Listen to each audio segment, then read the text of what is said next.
I was in this SMART meeting last night, and SMART stands for self-management and recovery training. And for those of you that are not familiar with that recovery pathway, it's behavior-based. And in my group out here in Vancouver, they go through the book. They read a few pages before they start the meeting every time. And so they have, basically a lesson about the recovery book. And then they go off into shares, right? And what's cool about it is, like, if, you keep attending the meeting every week, you'll get through the book, because it takes maybe about 6 months. And so I've been there just about that long.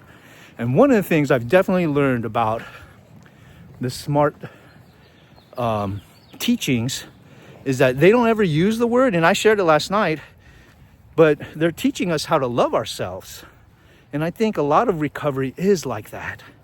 That's what I truly believe. Like, even though it's behavior-based in SMART, their lessons cause you to look at yourself and reflect on yourself and question your behavior and question your motives, and then start to look inward on, what things could be influencing your behavior, and what choices can you make to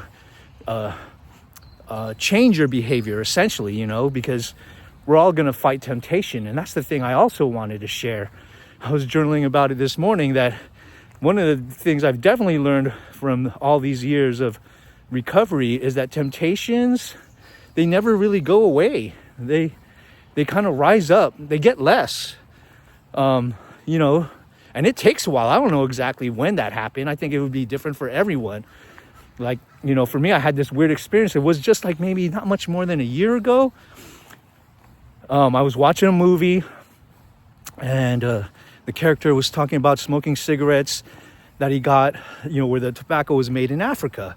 And it got my mind going, thinking, oh man, I wonder what that tastes like. And I thought, you know what, in my recovery, it's okay if I smoke tobacco, because it's not drugs or alcohol, right? I mean, it's still smoking, which is something I really wanted to quit. And, well, I just let that thought go. But then every day for 4 months, the thought of smoking a cigarette kept rising in my mind and body. And I had to actually fight it off every day. It was the weirdest thing, I would crave it. I felt like I wanted that taste and feeling in my mouth and body. And then after 4 months, it just went away. So I guess that would be the thing I want to share with you, that after 25 years, we're always going to be in recovery of some form, whether it's from our addiction, but there's behaviors, there's attitudes,